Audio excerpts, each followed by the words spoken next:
Good evening, everyone. Welcome to our April Planning Advisory Committee. We appreciate your attendance. And without further ado, we'll get right into the agenda as we have a few items we have to deal with here this evening. So I'd ask, are there any disclosures of pecuniary interest of the general nature thereof of anyone on the committee? None noted. Thank you. Could I have an approval of the agenda as presented? Councillor Quinte, Mr. Edison, any questions regarding the agenda? Seeing none, all in favor? Carried. Thank you. Now I ask to have a motion to approve the minutes of March the 21st and any questions, errors, omissions you might have detected from those minutes. Mover and a seconder, please. Mayor Harrison. J.D. Brown. Any errors, omissions, questions regarding those minutes? I don't know whether I should move them. I could second them, but I wasn't here at the meeting. Okay. Well, you want to?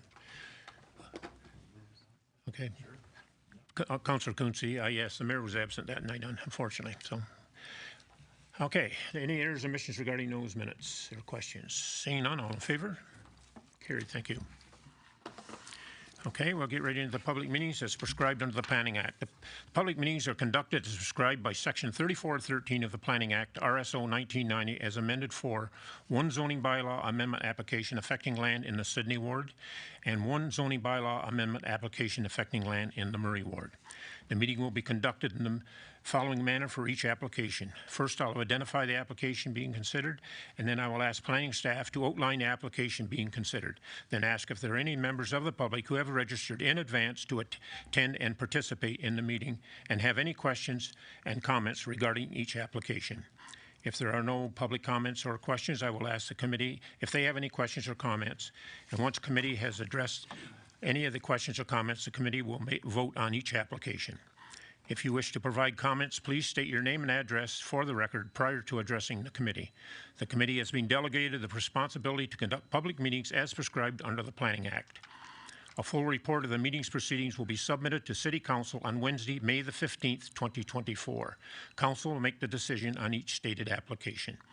Anyone other than the applicant who wishes to receive further notice of Council's decision on each application must submit a written request for notice of Council's decision to the Director of Planning and Development Services. I will now ask the Director of Planning and Development Services please advise the committee on how notice of each of these meetings were given. Thank you, Mr. Chairman, through to committee and the public. Notice of the application has been considered this evening. We're given in keeping with the provisions of the Planning Act, RSO 1990 as amended, by first-class mail on March 28th, 2024, and posting of signs on the subject properties on the same date. Thank you. Okay, thank you very much. We'll now start with the first application of the public meetings of the evening, and it's 7.1 Staff Report 24-041PD. A zoning bylaw amendment application. The owner is Brian and Wilma Freeman. The agent is Fulton Consultants, Inc. The location is 16136 Highway 2. File number is D09/M15/24. Madison, would you like to address this application, please? Through you, Mr. Chair.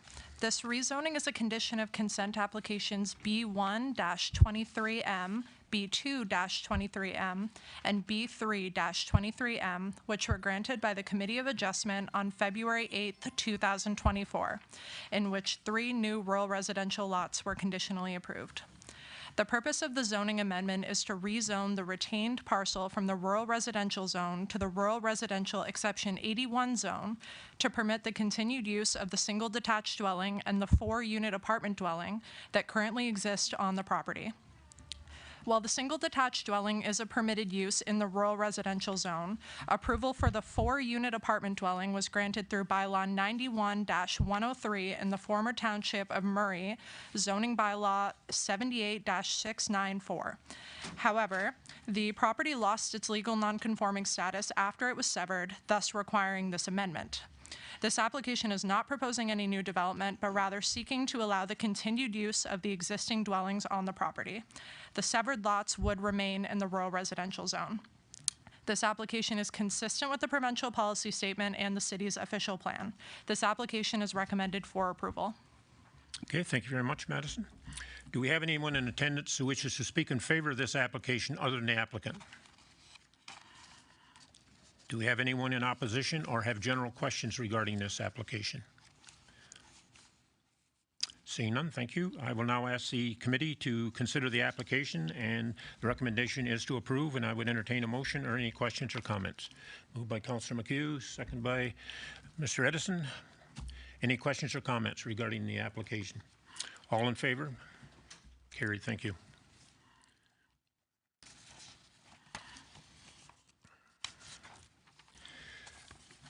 Our next application is 7.2, Staff Report 24-042 PD, a zoning bylaw amendment application. The owner is Don Matheson. The agent is Trevor Day and Associates. The location is 102 Oak Lake Road. File number is D09/S16/24. Katie, would you like to address this application, please? Through you, Mr. Chair, the purpose of this application is to rezone the subject lands from the Rural Residential Exception 1 holding zone to the Rural Residential Exception 83 zone. The removal of the holding symbol would allow for the property owner to complete necessary reconstruction of the existing dwelling's foundation in order to maintain the dwelling, as well as the existing decks that are to be rebuilt. The Rural Residential Exception 83 zone would include special provisions to recognize the existing dwelling setbacks. Prior to this rezoning, the subject property was subject to the site plan control process, by which the property owner submitted a formal site plan prepared by a licensed professional engineer. A site plan has now been approved by the Site Plan Control Committee, and staff are now comfortable with removing the holding symbol on the property. In support of this application, as well as the site plan control application, an environmental impact study was prepared by Oak Ridge Environmental Limited was submitted. The environmental impact study was reviewed by Lower Trent Conservation Authority staff and was ultimately accepted. Overall, the application is consistent with the provincial policy statement, the city's official plan, and maintains the intent of the zoning bylaw. This application is recommended for approval. Okay, thank you very much, Katie. Do we have anyone in attendance other than the applicant who wishes to speak in favor of this application?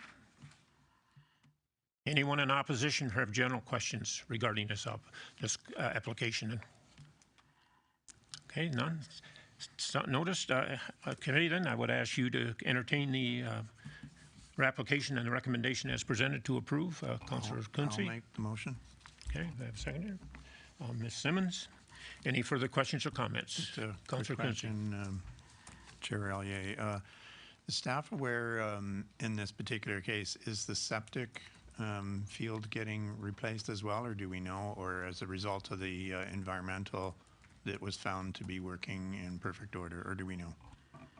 Through you, Mr. Chair, it was found to be that the existing septic system was sufficient, and the building department did review, as well as they had a qualified designer review. Okay, perfect. Thank you. Okay, any further questions from the committee? If not, all in favor of approval? Carried, thank you. Your comments regarding these applications and staff reports have been recorded and will be forwarded to the members of council together with the minutes of this meeting. Council will make a decision to approve or refuse the stated applications at the regularly scheduled meeting, council meeting of Wednesday, May the 15th, 2024. We now move to item 8, public input, and I'm quite sure all the crowd that's here wants to speak to our decision item, which will be coming next. So at this time, I would ask if anyone wishes to come forward and address any concerns or questions regarding the next application, a decision item we're going to have, or any other questions you might have about a planning issue, to please come forward now. And state your name and address, if you could, for the record, please, for the secretary to record your comments. My name's Grant Hare at 57 Freedom Crescent. Just to verify, this is in regards to Lester Road? Yes. Okay. All right. At the last meeting, at the end of the last meeting, and I went through and watched it today just to make sure I was correct, at 1 hour, 15 minutes, and 55 seconds, I believe it was Mr. O'Neill had said, St. Leonard's will have all the emails, so they can email all of the people with their concerns and their plans for it, which then it was answered as yes. The reason for the deferral was so that we could all get our answers and have an understanding. Nobody's heard from St. Leonard's. We have reached out to St. Leonard's. We have not heard back from St. Leonard's. So the reason for this deferral has not been resolved at this moment. But apart from that, another thing that I will quote from that meeting is Kelly had said, we want an opportunity to show the good work we can do. So in discussions, we want to offer that same opportunity. But by them coming in and becoming a part of our community first in their transition stages through their group home services that they offer, and showing that they can grow the trust of us and alleviate our concerns of safety within our community, we recommend re-meeting in 12 months where they can show us stats and show that things have been going well in the community to then look forward at this amendment that we have in front of us right now. The other opportunity that will do is we have a growing number of residents that are looking to relocate due to the homeless addition onto this, from this amendment. That will give them the opportunity to do that, because when we moved to this community, we chose to live here for what was in our surrounding area and what we have now. So we should be given that same opportunity to take a look and understand, do we still want to be here? And move if we would like to without the risk of our homes devaluing, which is something that we are concerned about as well. But definitely giving that opportunity for them to prove themselves to us over a 1-year period of time and become part of our community. And then look at this test project or pilot that they want to do, which gives them more time to plan for it as well. Based on the last meeting and the lack of answers we've received, I don't think there is a lot planned within it. The second and last part that I wanted to mention is the sign. Their other location doesn't have a sign outside. There is a big sign there that says St. Leonard's, which is fine. It looks like a church, right? Great, but it's what's underneath it where it says independent living. So right off the bat, you want to Google it. You want to know what it is. Can we have that sign, and I know this isn't part of this meeting, but maybe they're listening, can we have it just remain looking like a church? Put St. Leonard's, nothing more, and make it a little bit easier for us to keep our community looking the way that we have in the last several years. So that's all I have right now. Okay, thank you very much. Appreciate your presentation. Anyone else? Please come forward. Rich Michelle at 47 Freedom Crescent. I'm not quite on board with the deferral for the year. My understanding as I read it online, if this zoning goes through, it's essentially emergency housing. That's a homeless shelter.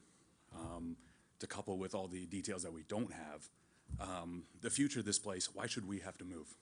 Why should we have to worry about our property values? I just think that even deferring it is just going to defer the inevitable. I'm just asking that you guys recommend, at the next meeting to decline this amendment. The group home, we all live in areas, group homes are fine. This homeless shelter is going to change our neighborhood. St. Leonard's does their amendment. If they go through, it can become just a flat-out drop-in homeless shelter. All the answers that we were looking for at last meeting, obviously, as you just heard, none of them have been met. What we're looking at now is just a homeless shelter. They said there's no drop-ins, but they also said it's for 16 to 20-year-old male youth who are, criminals. It's a little harsh, but, I believe everybody deserves second chances, but we pay a lot of taxes. This is a big, big thing in our neighborhood. I just don't think that deferring it for a year, please consider, why should we have to move? Why should we lose money on our property values? Yeah, so that's all I've got right now. Okay, thank you.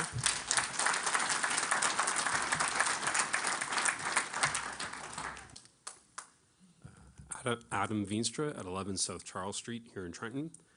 Good evening, Chair Allier, members of the Planning Advisory Committee.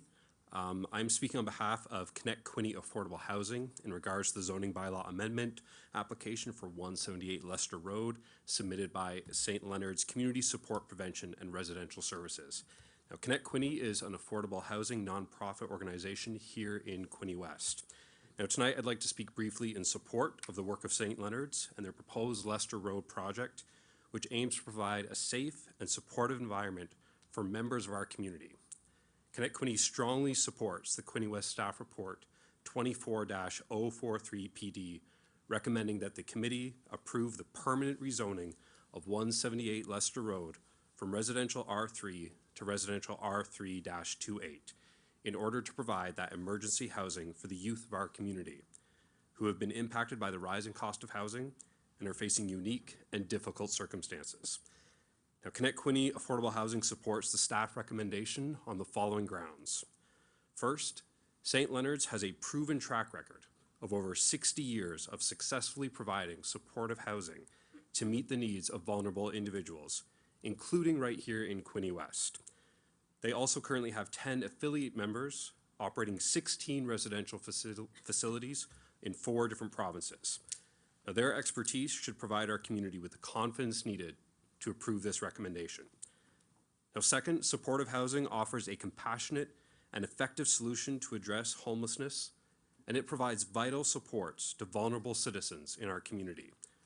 By combining stable housing with tailored supports, supportive housing like 178 Leicester Road will not only provide youth with a safe and stable place to live, but it will also give them unique access to the necessary supports that can empower them to achieve long-term stability at this crucial stage of their lives. Now, without question, the research consistently demonstrates the effectiveness of supportive housing in helping people achieve long-term stability. And however, despite its proven benefits, supportive housing often faces misconceptions about the impact on property values and neighborhood safety. Now, these concerns are unfounded, and they're based on stereotypes rather than empirical evidence. Multiple North American studies prove that a project like the one proposed on Leicester Road has no impact on property values or crime rates. Rather, given time and opportunity, the residents of supportive housing can fully integrate into the life of a neighborhood. The youth that this project will serve, they are already residents of our neighborhoods. And supportive housing, as noted in the city's Community Safety and Wellbeing Plan and the Housing First strategy adopted by our municipality, is a solution for residents of any age to overcome barriers and foster community integration. It's also important to note the fact that affordable supportive housing, group housing, with or without support workers, is residential housing, just like any other housing we know and understand. The youth that this project will house are as much our neighbors as anyone else who makes their home on Leicester Road and the surrounding area, none of whom required any sort of approval period in order to make their home there.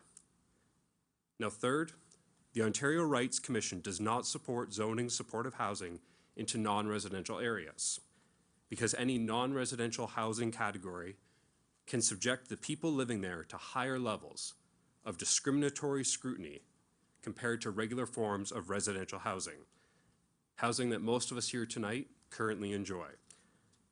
This recommended project will be a home in a community of homes inhabited by individuals who already live in this community, albeit whose circumstances may currently look differently from many of ours here this evening. Therefore, any concern about supportive housing projects must be solely based on legitimate land use planning considerations and not on stereotypical assumptions about the people who will live there. When policies or practices are directed towards or affect individuals protected by the Human Rights Code, such as low-income youth in this case, any such policy or practice may violate the Code of Human Rights. People with low income should have the same right to housing as anyone else and should not face additional barriers to acquiring supportive housing. Supportive housing is designed to be integrated into communities, providing individuals with the opportunity to live in stable and supportive environments where they can thrive, just like any other citizen, and enjoy all the benefits that come from living together in our beautiful community. These individuals are our neighbors, and we have a collective responsibility to prioritize compassion and empathy and recognize the inherent dignity and worth of all people. By supporting initiatives like this Leicester Road project, communities can create healthier, more vibrant, and more equitable places for all residents to live and thrive. So it's for these reasons that Connect Quinte supports the Leicester Road staff report, and we look forward to seeing all the members of our community acquire appropriate and affordable housing. Thank you for your time. Thank you very much. Okay, next please. Gary, I think you were next.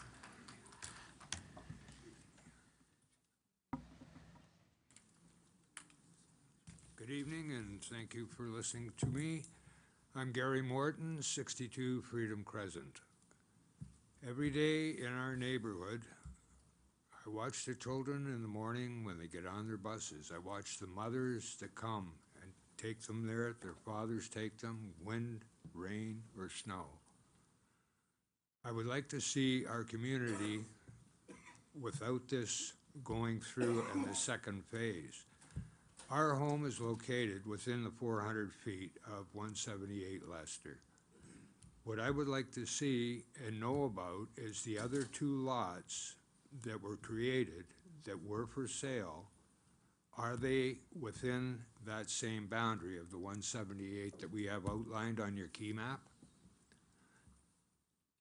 Maybe I can get, oh, okay.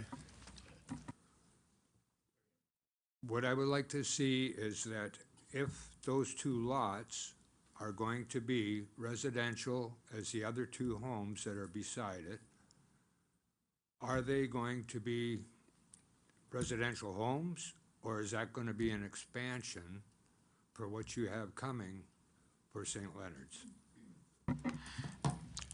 Director Journey? Yeah, through you, Mr. Chair. No, the two lots are separate from this this application. So this application only refers to the 178. Okay, so are the other two lots still for sale? The city wouldn't know that information, but if they're vacant, I presume they would be. Yeah. Okay, the reason I'm asking this is because we never received any information or prior notification. I think that's under Article 3.3 in distribution. My neighbor directly across from me at 63 Freedom Crescent, she's a widower, a senior. My wife and I are retired seniors. Right beside on 198 Lester Road, I was talking to Jim Hill there today. He has received nothing as well as far as notification about any of this. And we were wondering why. The only notification that we received was a couple of pamphlets that were put inside our door. And for that, I've been rather ignorant about the actual goings-on of this. So with this being said, I thank you for your time allowing me here, but we come from a very good, diverse community. I've been there since 2015 with my wife. We have our 5 grandchildren, 3 great-grandchildren.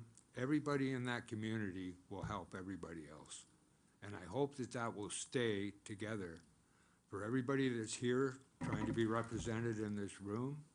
And I certainly hope that we can not have the second addition of, you're talking 4 beds, 10 people upstairs. Is it 24/7 that they're going to be looked after? Are these people going to be going out from that facility? Are they going to be looked after? And how will we be treated as senior citizens and family, especially military family? We've got a great community, and I would like to make sure that we keep that going. Okay, thank you very much. Thank you. Thanks, Gary.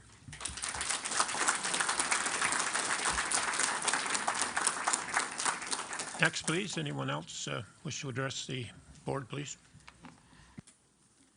Roseanne Amiot, 205 Lester Road. I live kitty corner to 178 Lester Road. I was not able to be here for the last meeting, but I did get a chance to look at your last meeting via video stream.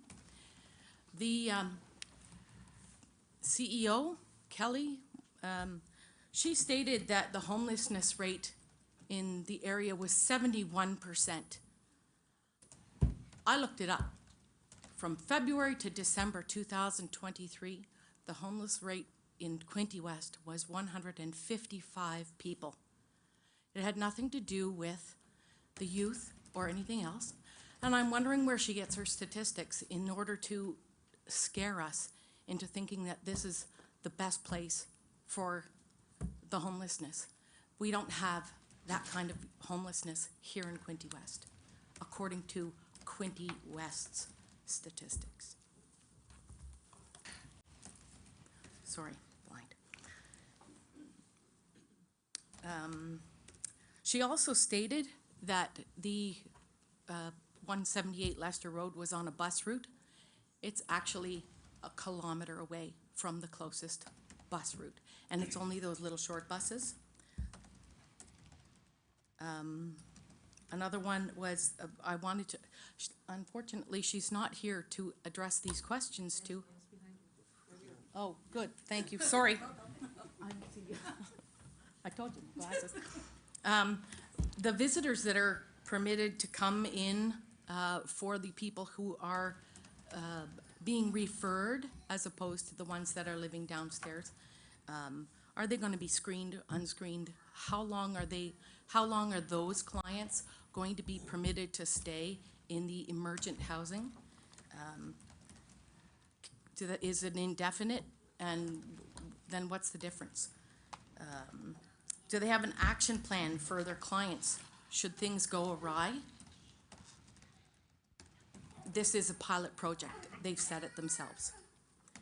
And for emergent care, for cold weather, that business, why are there not other sites being looked at that would be more suitable, like the high school on Marmora and Dixon, where there would be plenty more bed space, and it would be closer to emergent services, closer to the downtown core, where people need to be able to access food, jobs, they could walk to work, all of those things. And the speaker before, Gord, he spoke about St. Leonard's providing support with a given track record. Well, those clients,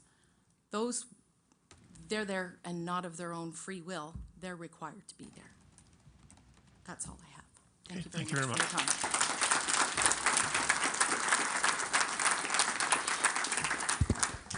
Does anyone else wish to come forward? I was going to say, so we don't get into repetition, yes, sir, you can come, but I'm going to suggest after this gentleman to shorten things up. I'm going to ask to show of hands how many is opposed so the committee can see, because we'll just go on forever tonight. We understand your concerns. We heard them last time, and we don't mean it to be, insulting to you, that we don't want to give you your chance to talk, but we understand what your feelings are, and we want to make sure that we're just going to be going on hearing the same thing over and over again. And so it's just to shorten the meeting up, and I'll let this gentleman certainly go forward, and then I'm going to ask Kelly to come forward, and then maybe staff can give a bit of a briefing before we consider it here at the committee level when we have to come to the decision item. So if that would work for everybody, that's just a suggestion. Okay, sir, go ahead. Good evening, ladies and gentlemen. I live in 163 Leicester Road. My name is Qi Jinbiao. I was here last meeting. Here we have the future of Canada. Our smart and lovely kids over here. They need a safer place to grow up. My youngest son over there, he wants to be a military officer when he grow up. He can protect our country and serve our people. My younger son with the red hat, he wants to be a doctor so he can help our people in pain and find a cure for diabetes. I see poster in front of your office, safe, secure, and respect working area. So do we need in our neighborhood. Here, we have the backbone of this city and this country. Member from Canada Armed Forces, police officer, doctors, nurses, educators, farmers, factory workers, office clerk, managers, housewives, firefighters who need a safer place to raise their kids, their children.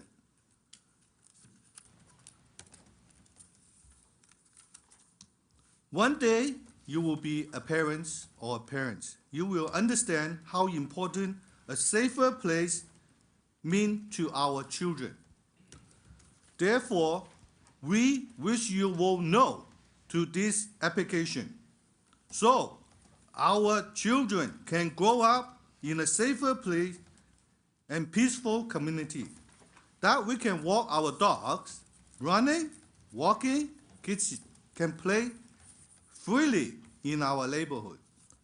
Our military members, police officers, firefighters, doctors, nurses can serve our country and our people without any doubt. At the back of their mind, is it my children safe at home when they serve us? Can we do that? Ladies and gentlemen, say no to this application, please. Thank you. Thank you very much.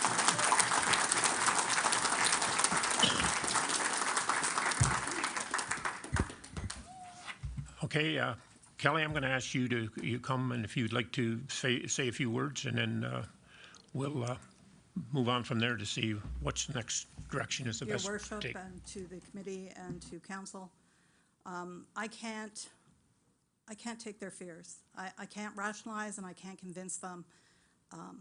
I just can't win that battle.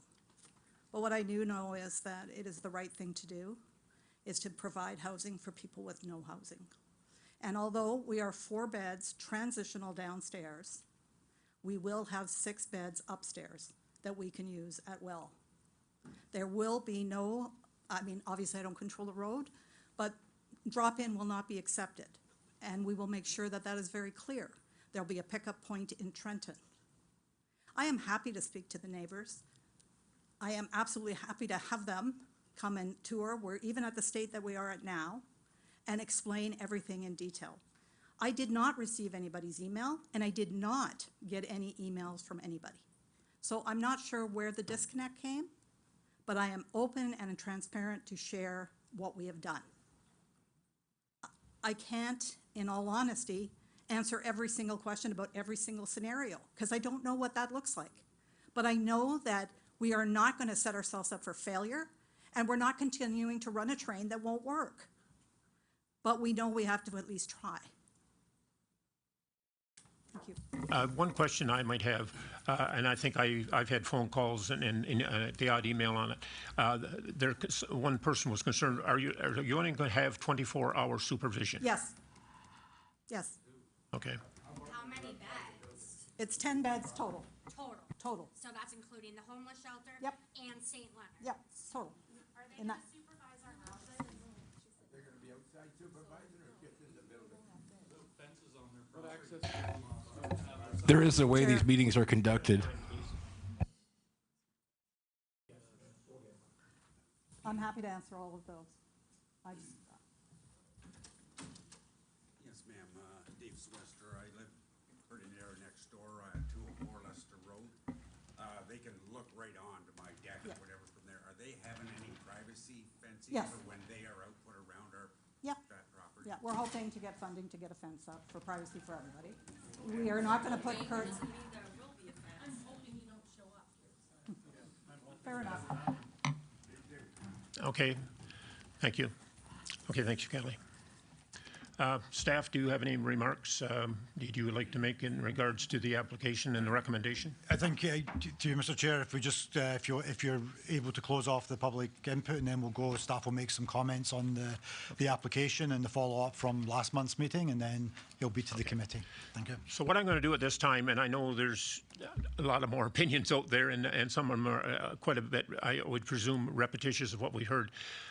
Could I have a show of hands, or you can stand to however you want to show your support in opposition? In opposition. No, in support in opposition of. I'm opposed. Okay, you're opposed. That's your answer. Okay, thank you. That'll save a lot of opinions down the road, so we know the numbers and percentage of folks that we have attending here. Okay, at this time, I'll close off the public input, and I'll refer to staff and their remarks, and then we'll go from there.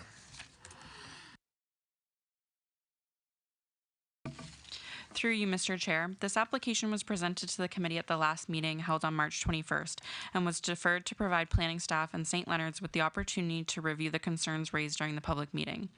The proposal has not changed, and the applicant still proposes to rezone the subject property to the residential Type 3 Exception 28 zone to add emergency housing as a permitted use. Members of the public who attended the previous meeting commented on their concerns around the location of the property and the suitability of the location for an emergency shelter. In this respect, the property is already within the residential Type 3 zone, which already allows for a group home. While the zoning bylaw defines group home and emergency housing uses separately, they align very closely with one another. At their core, both uses provide essential housing services to those in need within the community. Given the general nature of the support services that would be offered by St. Leonard's, a residential area is considered to be appropriate from a land use planning perspective. Members of the public also raised concerns in regard to the operation of St. Leonard's, as well as other social impacts which are not related to land use planning. However, an overview of St. Leonard's operation was attached to Schedule A to the corresponding staff report. Members of the public who reached out to planning staff with questions regarding St. Leonard's operations were provided with their email addresses to follow up for further discussions. Overall, the application is consistent with the provincial policy statement, the city's official plan, and maintains the intent of the zoning bylaw. Staff's recommendation continues to be that this application be approved. Okay, thank you. Any other remarks from staff in regards to any of the questions that have been questioned? That I know you reviewed all the minutes and of the questions that we had the last meeting, and I'm quite sure they haven't. A lot of them haven't changed this time. That's for sure. Yeah, no, through you, Mr. Chair. Just if the committee have any questions, we can either answer them ourselves. Obviously, as I think Ms. Whitehead has referred to, we would refer to obviously any kind of land use planning questions, and perhaps Ms. Nolan could respond to any further questions that the committee have in relation to the operation. Okay, thank you very much. So I'm going to ask the committee now. You have a recommendation, as staff has said, and you have in front of you on your agendas to approve, and I will entertain any questions or comments and how you want to deal with this. Mr. Brown and then Mayor Harrison. Thank you, Mr. Chair. Through you, I have some questions for you, Kelly, if you don't mind. I'm a little confused, and I think maybe some other people are here too, with what was supposed to happen with the emails. Well, as I understood, that they would get to me or I would get theirs, but I didn't get anybody's email. You didn't get, so you didn't get any email addresses for anybody? No. Okay. Well, I'm. Yeah. So where was the disconnect there? I was assuming that they would give mine because I'm publicly posted and we have 3 business lines. Somebody would have got them to me. Okay. It just seemed that. Yeah, and I thought that was after last meeting. I figured there would be lots of questions and concerns and wanted to address that. Okay. I think last time you were here, I mentioned perhaps, I think the aim is to get people back into the community and live as community members. But you've been a little opaque with the rest of the community, which I think is probably what's got a lot of people rubbed the wrong way. And maybe there's a lot of misconceptions. If you're not informing people, they're going to jump to their own conclusions. Sure, That's just the way it is with anything. We're hoping that we can maybe have a contingency of people who want to do the, kind of get the information and then pass it through, or we can have a town hall. We can do whatever. Now, your location on Hamilton Road, yes. It's different from this. Yes, am I correct? Absolutely. Okay. And okay. One has nothing to do with the other. Okay. Yeah, thank you. That's all the questions I had for you. I don't see how this is a foregone conclusion that it will reduce property value. I used to live in Kingston. I drove by the penitentiary when it was still active. There'd be guards on the towers with automatic rifles. Guys, hello, hey. Okay, there is a way we do these meetings, okay? And this isn't it, all right?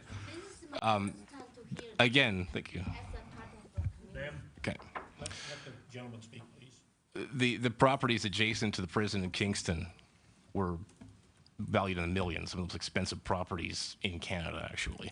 So I don't really buy that it's a foregone conclusion that your property values will go down. I don't buy that you can't walk your dog. I'm sorry, that just seems really ridiculous to me. People do have rights. And how many of you can honestly say that you know for sure your neighbor has never committed a crime? Thanks. Okay. So the people who have, I know the term now is justice involved. Yeah. I don't think it's wrong to say they have a criminal record. We'll call a spade a spade. They've served their time. They're done. We can't exile them. I'm sorry. They need to go somewhere, as do homeless people. I don't know why there's such a stereotype with homeless people. I mean, I just don't get that, especially youth. You don't know their situations. You don't know what their home life was. They might be a lot better on the streets than they were at home.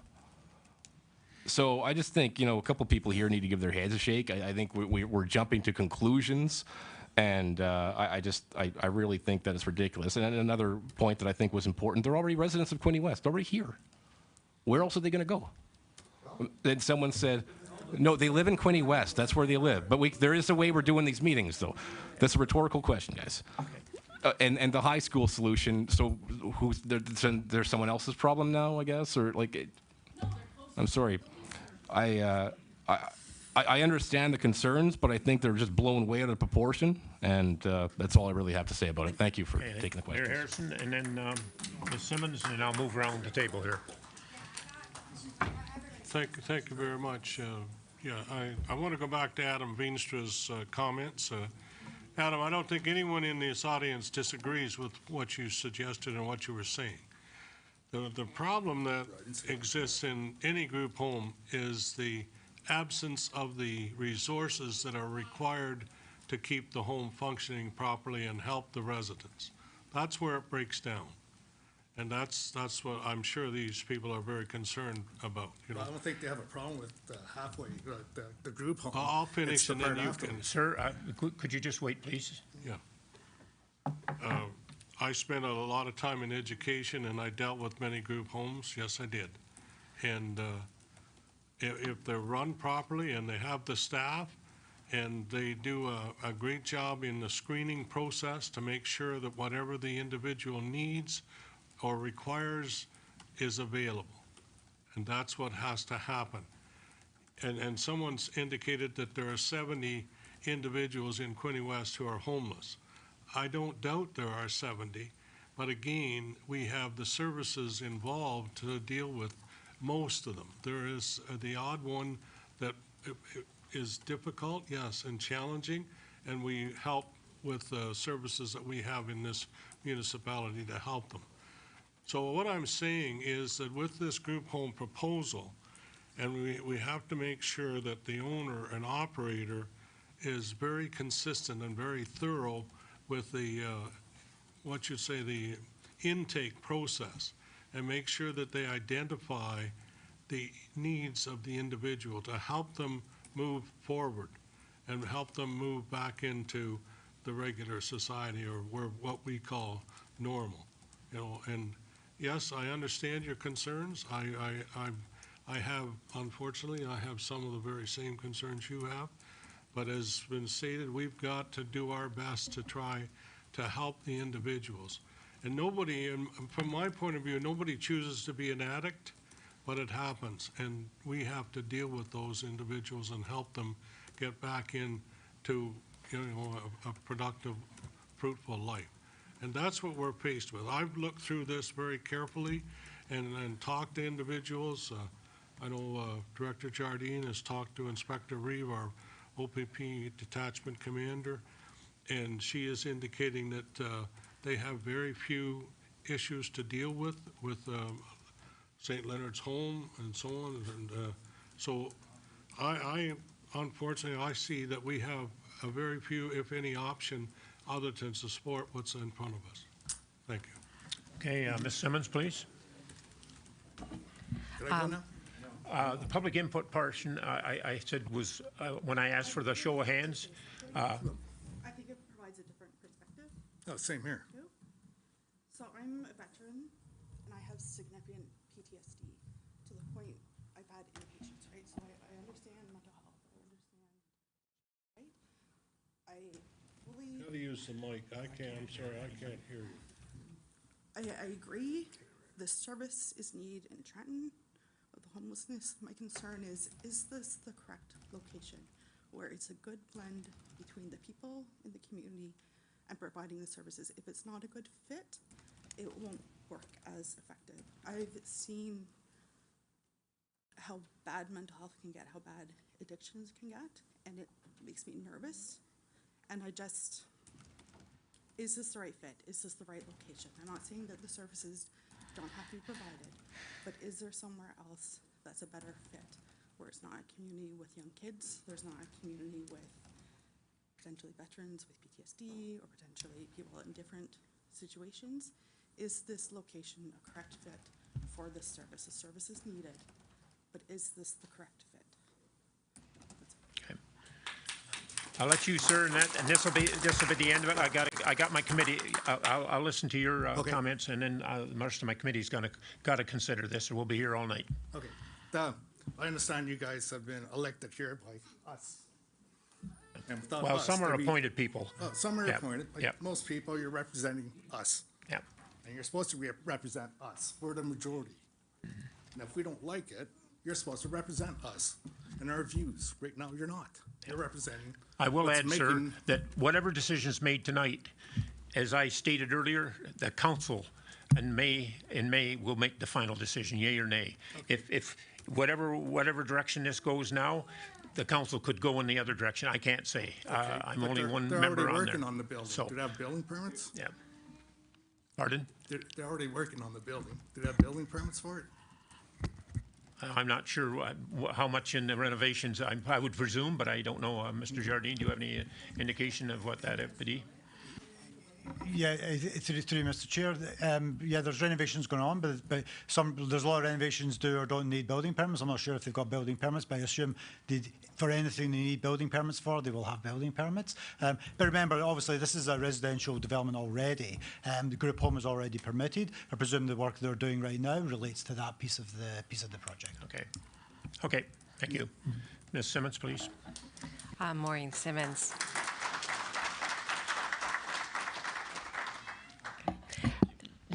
I agree with the previous lady.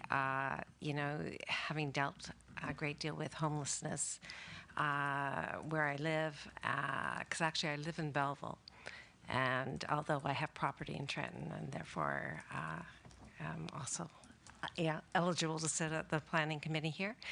So, as you know, Belleville declared a state of emergency because of a tainted drug supply. The residents of Belleville, personally, a relative was beaten up by a drug addict. It is a crisis situation, and I don't know whether it's a crisis situation here, but it can be. There has to be detox centers, counselors. Emergency housing is so important, but is this the right location? And I really personally don't think a residential area is the right location. And I was going to ask you what is permitted for emergency housing. Right. Director? Through you, Mr. Chair, the emergency housing is not, as of right, permitted in any zone, but as stated in the report, from a planning perspective, a residential neighbourhood is the correct location for this type of land use. But so much of the homelessness is association with drug addiction and associated crime. How is that going to be dealt with at this facility? Mr. Chair, I think again you're treading into territory of making assumptions. You know, No. I spoke at the last meeting. I spoke at the last meeting about the role of this committee and the role of the planning process. It deals with land uses. It doesn't deal with behaviours of individuals. We don't plan for people or suspected or potential behaviours.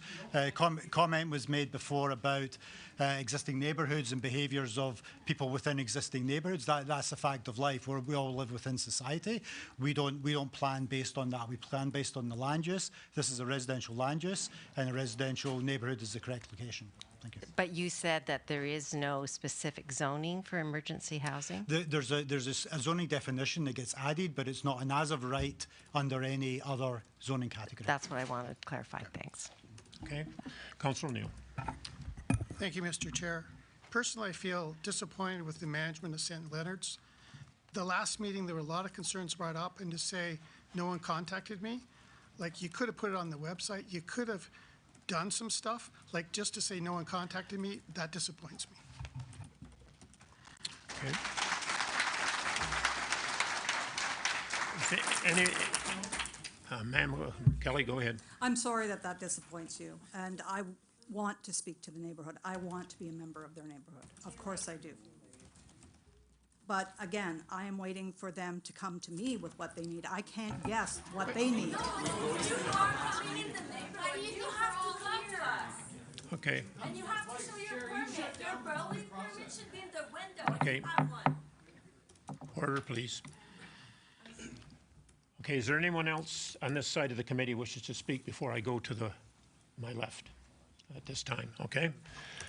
Councillor McHugh, I'll start with you, and then I'll move on down the line for comments or questions. I know it's a tough one, but I'm leaning to, I understand, I hope you all understand as well, the group home is allowed there. I think the question is the emergency shelter. And these are youth. I was a youth once, it's hard to believe. I'm sure we all have youth out there, but for the grace of God goes you and I. I think they deserve a chance. We've just been told it's going to be supervised 24/7. They won't be wandering in and out of the property. They've proven themselves in other places. And again, we have to deal with this from the planning aspect. We're dealing with the use of the land, and I think they're entitled to a chance to prove themselves. I think we owe them at least that much as far as the group home goes. The emergency end of it, if they could tailor it back a bit, or maybe if that portion could be set aside and till you get more information from them, because it sounds like you sound like you're disappointed. I wasn't at the last meeting, I'm sorry I wasn't here, but it appears there's been a communication breakdown someplace. You're coming here asking us the questions that should have gone to St. Leonard's, and that's, so I don't know if that portion can be put off for another time and let them keep going ahead with the group home. I've heard, I wrote it down, about half the speakers that get up appeared to have no problem with the group home itself, and it is legal where it is. They wouldn't even need this meeting to go ahead. But maybe you get some answers to the question as opposed to approving it and then 6, 7, 8 months down the road pulling the plug out from underneath them. But I think if you get the answers first, and that's what I'm hearing here, discontent. You've not received the answers when I understand that you thought you were promised you would get at the last meeting. So I'm all for the group home, and I wish there was some way around this that you could get your answers somehow, whether that portion gets deferred to another meeting, what I don't know. But. Okay. Councillor Quinte. Thanks, Mr. Chair. First of all, I'd like to make the motion to support staff decision recommendation to go ahead with the amendment to the zoning bylaw. I just want to comment that these occupants of this building, they are going to be residents living in a residential building zoned for residential purposes. Hastings County supported St. Leonard's in this idea to the tune of $1 million. So St. Leonard's went to Hastings County and said, we have this great idea. We would like to find a place to go for it, and this property was on the open market for sale. Anybody could have come along to buy it. It just so happens St. Leonard's said, oh, here's a great spot, great size. It's already zoned residential. All we need to do is make a small amendment. So they approached the city and got that. And when you do a renovation in your own home, like if you're painting a room or putting up a wall, you don't need a building permit to do that. The only time you need a building permit if you're going to do something structural, or if you're going to add to your residence, or if you want to make it into a multi-units where they're separate units, you're probably going to need a building permit for that. But to paint a room and put up a drywall and do some decorating or put in windows and doors, you don't need a building permit to do that. I want to say that St. Leonard's is not a fly-by-night organization. They've been operating for decades, and I did speak to Miss Nolan. She was very informative with the questions that I had for her. So if you wanted to take the time, she says she's available. And it doesn't sound like everybody's just waiting for things to come to them. Well, that doesn't really work out so well, as you can all find out. So I will be supporting this recommendation. Thanks. Okay, Councillor, I'll remember that you moved it. If anybody wants to second it, to put it on the floor before, or I'll go to Councillor Consovas and Mr. Edison, and then we'll maybe carry on to see about the recommendation. So, Michael? Thank you, Mr. Chair. Yes, there was a disconnect. For clarity, moving forward, should this decision not be upholded, I would think that all the residents would have to email Kelly. It's unfair to ask her to email every single resident that's either in Freedom Crescent or the surrounding area and answer hypothetical questions. She needs to be asked direct questions, so those emails should be coming from the residents to her. She can answer your questions, and that would be the most efficient way moving forward, so there's no disconnect again with the community. I just need a show of hands. Is everyone in the audience from Freedom Crescent, or are there neighboring, like Ridgeview Lane, Lester and Freedom Crescent? Okay. Thank you. Thank you. I was just curious if the neighboring streets, anyone was representing them as well. And then I do have one question for Kelly. In the agenda, it just says the members will be interviewed by staff prior to acceptance. To me, that's very vague.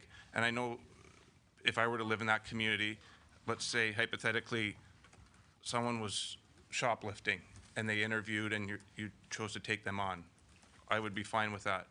Under absolutely zero circumstances, should the person that interviews well be a child predator, I wouldn't be okay with that. So I don't know how thorough these checks are. Is it just, again, I want to reiterate, if they interview well, that shouldn't matter. It should be what crime they committed too, because they are in a residential neighborhood. They're among families. And I would have some concerns as a parent, as a citizen, if they were violent crimes or sexual offenders. This is a place for you who are going to be trajectory to the college, to trades, and to a job.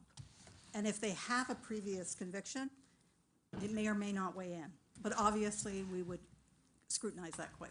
I mean, we don't want to tank our own program. We're not going to make the worst case scenarios. The people who are going to live there are not necessarily a criminal. Ma'am, please. And we will do a thorough, I mean, we're hoping for referrals from our agency sources, CAS. They have a lot of youth that are aging out of care that don't have skill and they're not ready to live independent at $1,200, $1,300 a month. We are trying to give the training for them to move on to school, to move on to trades, and then they can get into their own place and move forward. This isn't about St. Leonard's, Trenton, youth in conflict running up the road. If there is somebody who has finished their sentence and has graduated grade 12 and plans to make a life to go to college or take the trades, if it made sense, we would support that. And again, we're hypothetical because we don't have that perfect client right now. We can't tell you exactly who that's going to look like. But once we get there, we'll be there. I promise you. Okay. Thank you. Mr. Edison, please. Mr. Chair, through you, Kelly. So some of the discussion that you had at the last meeting was your interview process. So you're not looking at addiction, people coming in there with addictions. Your interview process is thorough. You're going to have 2 people on staff there at all times. So everything is going to be covered for the the people, the residents that will be there. We plan to have a manager, a reintegration worker, 2 prime workers, 2 overnights. They would work 7 to 7, and they would be 2 shifts, like 4 people working 2 shifts each, 3 days, 3 days, 3 days. Our youth can get familiar with faces, not have to be seeing strangers all the time, that sort of thing. But most people will be at school, to work, or wherever, college, school, through the day. They're not just coming to bunk in and sleep in for the day, and that's not the process. So the emergency side that you're asking for, so if it doesn't get approved, the emergency side, how many residents can you have in the structure? What's a permissible amount in the group 10. home? 10. So the screening process then for the emergency people that come in. We hope that comes from our community agencies as well. And the thing is, we would not have them mulling around and drop off and hope for a bed. But they will not get a bed if they show up. They have to go through the proper process. And again, we will check them in, we will give them a bed, we will see what their immediate needs are. We're gonna make sure if they need to see a doctor or a dentist, they need some supports, and then they're gonna get up in the morning and they're gonna be on their way. The hope is that as we transition people downstairs, people upstairs will have sort of an epiphany about maybe better choices, and then maybe come downstairs and stay and start moving forward. The signage that you have out in front, is that staying? Is that what you're looking at to maintain that signage there, or are you looking at something? Well, first of Lower all, the key. signage was preemptive. That is the signage. This project has been 5 years in the making. We call it SIL. We looked at the design with SIL, and it just did not look good. So we put independent living. But it's $800. So I don't have a huge budget to tear out signs and put them in again. Okay. Thank you, Kelly. Okay, thank you. Mr. Chair, I'd like to second. You'll second the motion? I'll second the motion, sir. Okay, committee, we have a motion made, moved by Councillor Quinte and seconded by Mr. Edison to support the recommendation as presented to approve. All in favor?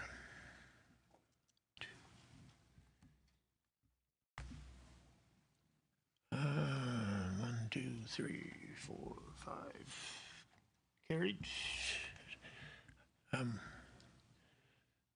Okay, it's carried. Yep. Okay, it's carried.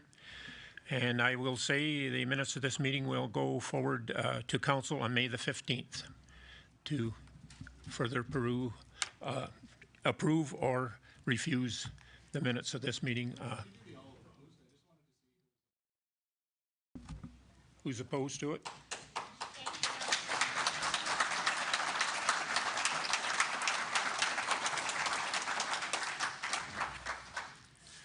Okay, thank you very much.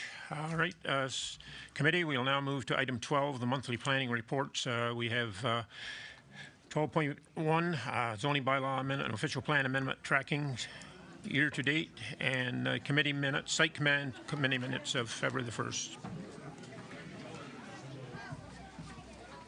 Take a short recess here for a minute. Good idea.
Okay, committee, I guess it's quieted down a little enough that we can carry on with the 12.1, the monthly planning reports, and 12.2, the committee site plan committee minutes, and I would entertain a motion. Any questions you might have. Councillor McHugh moves, seconder.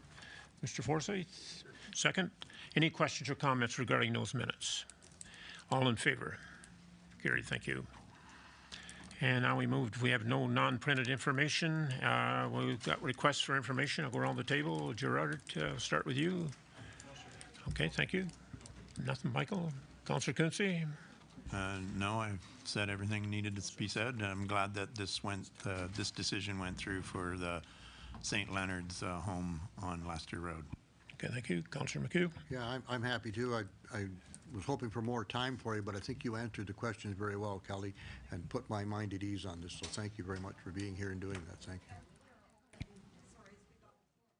We're open to show you around whenever it's convenient, and these as well, and these folks as well. We're not trying to hide anything. The biggest problem we had was asbestos, so it was our immediate our job to get that out of the building. We are not doing structural. We have made sort of bedrooms, like cubbies, and when it's kind of I'm sorry to interrupt, but how about having an open house for the neighbors? Yes, once I'd like to do that No, when it's but finished, but not, it's construction-y, so I can take you Or through. somewhere Yeah. that Oh, you can absolutely. answer the questions Yeah. of the neighbors? At the back, I left an overview of what we're gonna be doing and my email address so that there's no Because the question Salvation about how to get Army to me. in Belleville certainly was very responsive to the concerns of the neighbors there. And they had an open house, and they were quite surprised at the concerns, and they've taken measures to address them. And again, we wanna fit. Okay, Mayor Harrison? Yeah, that's not unusual. People don't want it in my backyard. But anyways, you know, I appreciate what you've done tonight and try to look at this objectively, committee. It's not an easy one, and I don't see any way that we could legally turn this down. I've looked at everything, and, you know, so they have the right to take, if we did turn it down, they have the right to appeal and go through the process, which, of course, they, at this point in time, don't have to do. But the fellow that bought this property before you has deceased. Yeah. And he was going to make it into a complex, apartment complex, is what he intended to do with the building. So those were the intentions, but.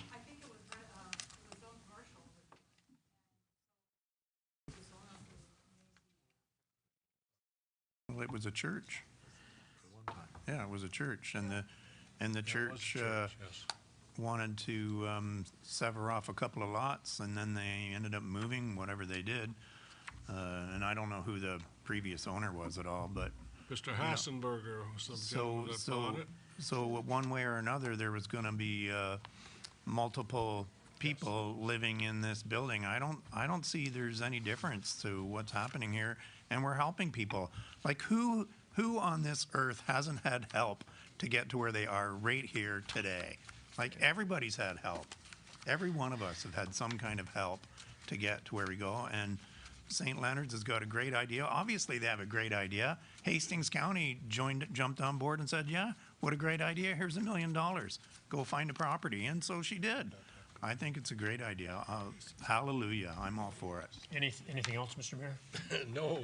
Where'd they get the $1 million from? You. I know. Councilor O'Neill. I'm good tonight, thank you. Okay. Mr. Brown? Thanks. Yeah, I just want to reiterate my sentiment that these people, you want to reintegrate them into the community. Well, I think maybe you got to reintegrate yourselves into the community. It's just been it hasn't been transparent. I'm sorry. You were able to answer my questions last time about like, you know, the severity, the nature of the crimes that these people commit, and then you sort of sidestep that again. So I right.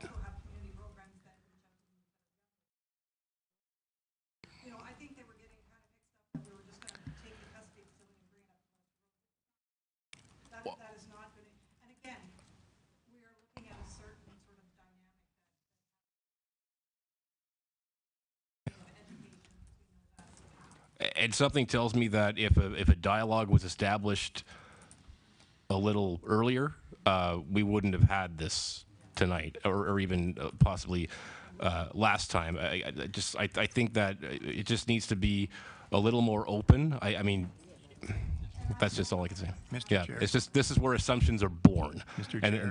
the reason they made these assumptions is because there was just a lack of clarity. There was a lot of information about what we're doing, but the thing is, as a property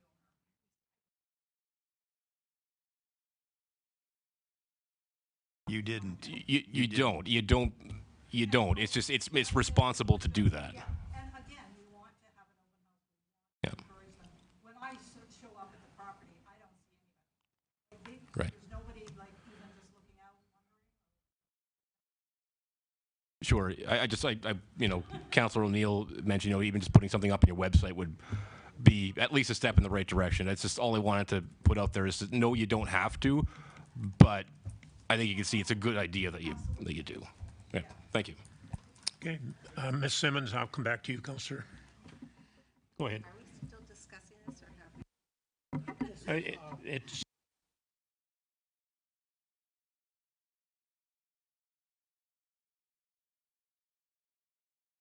Thanks. There are many perspectives to this, and certainly addressing emergency shelter is very important, but the safety of the community is also extremely important. And that's why I voted no, because I don't think this is the right location, unless they can promise secure, which has not, unfortunately, happened in other areas. It's not secure. okay. No, we respect your opinion. Mr. Forsyth, anything? Okay.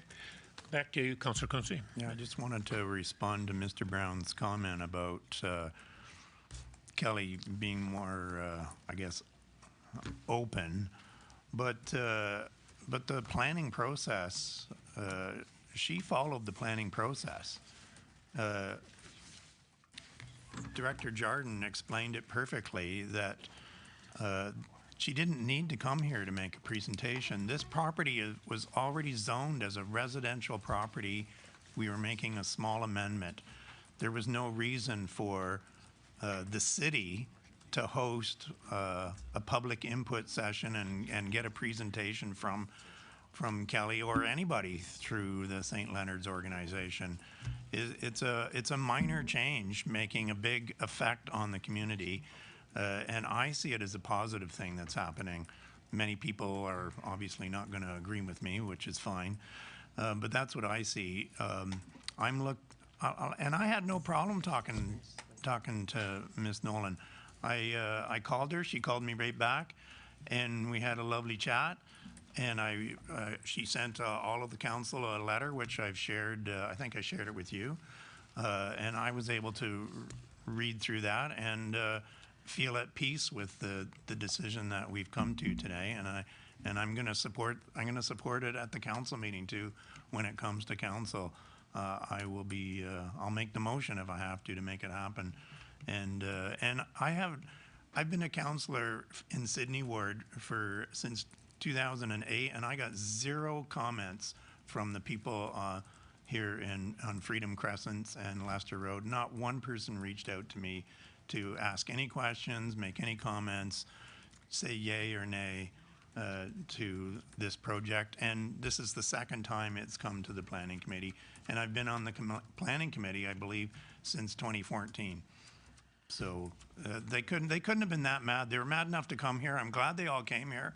I wish more people would come here to these meetings to learn what's going on. I don't know that everybody is learning what's going on because they're not even here to listen, but if they watch the meeting later, perhaps they'll educate themselves. Our staff work really hard to follow the process. They've dotted their I's, they've crossed their T's. If these citizens want to take it a step farther, they got every right to do so. Go to the Ontario board if they want to. But we've done our homework, we followed the planning process, and we've come to the correct decision, in my opinion. Thanks. Okay, thank you very much. That there are no further requests for information, we have no notice of motion. I'm going to ask staff, do you have any further comment this evening? And I thank you for your attendance and your input, of course. And, yeah, thank you to you in the committee. This obviously is a challenging project, probably some said more challenging than it probably should be. One thing that we've been kind of tracking here, and I think I'm maybe kind of preempting the conversation at council, and I think this is where we get into the thing about information. We've been kind of tracking the questions that have been coming up, and I personally don't believe it's fair for somebody to say that the questions have not been answered. I think at the end of the day, there's only a few questions out there. The ones that have not been answered are the ones that simply cannot be answered.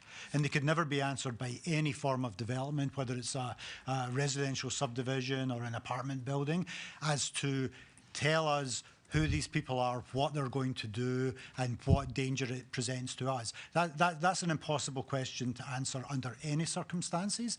I do believe some of the more practical questions around, is it a drop-in? Does it take addictions? Where does it sit on the stages that these youth are at in their process? What's been provided? These questions have been answered, and I think what unfortunately happens is that the community is obviously spoken, right? And I think the gentleman made the comment about the role of council to represent people, but that's a slight different opinion of how it actually works. But you're not. I don't believe that you're going to satisfy the concerns, because I think the concerns are the ones that are just inherent in people that want to prove that they're going to be safe, and that's not something that we can determine or prove to anybody under any form of development or any form of circumstance. I don't believe I was trying to track it, and I don't think that there was any answerable questions that haven't been answered. But I think you're still going to continue to hear from the community that they're missing information. I don't think they are. I just don't think they're fully listening to the information that's been provided to them at these two meetings. And just before I ask for adjournment, I believe, Mr. Jardine, you have a new member of the planning staff. Maybe you could introduce, I know council was circulated the name and the picture. Yep. Maybe you could introduce your new planning member to our committee, please. Certainly, yeah, happy to. On a much lighter note, we welcome Ashley Prescott. She's joined us.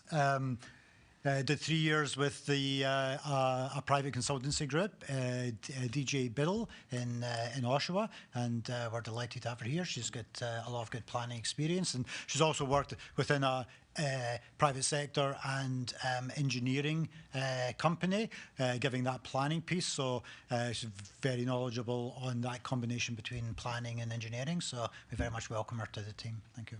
So, on behalf of the committee, welcome, and we look forward to working with you as we do the rest of our colleagues here. So all these people weren't here to see you? Our first meeting, we started off a little rough, I guess. Does she know that part of initiation she has to sing a song now? Mayor Harrison, you wanted to make a comment? Well, first of all, I want to acknowledge that Director Jardine is going to have I guess you'd say a delegation at one of his meetings with all his staff, so that I can get to know who works with him. And there's so many people in here and new ones that I don't even know, and I'm not the only one. That's what we need, another new organizational chart. We definitely need a new organization. Yeah, right. Anyways, where all this breaks down is when you can't get staff. That's when it breaks down. And that's the hard part, is because you've got so many different facets that you've got to have people, the right people, not just people, the right people to deal with, and that's a tough one. I know it is. But anyways, I wish you well, and it isn't easy.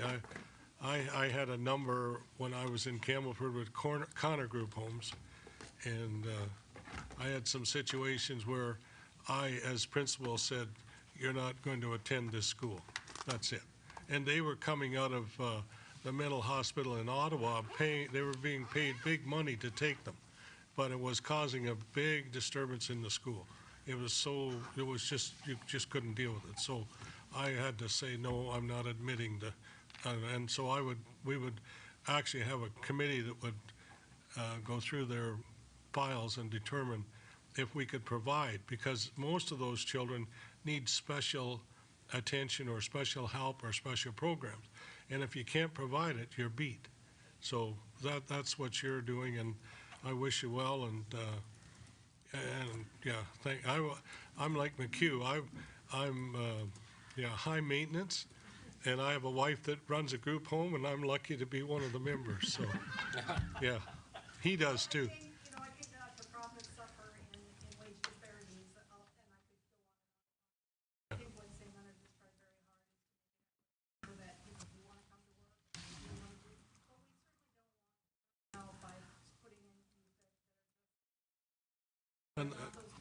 And you don't want anybody in an institution that doesn't belong there. Exactly. You know, you don't want them in, yeah. I visited the one in Kingston, and that's enough, and that's a long time ago. But you want to do your best for them, and, yeah, thank you. Okay. Thank you very much. And thank you, staff, again, and appreciate all your help and input and support.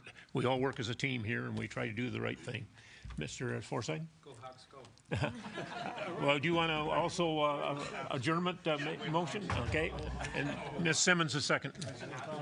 Sorry, who was the first one? Mr. Forsyth. Oh.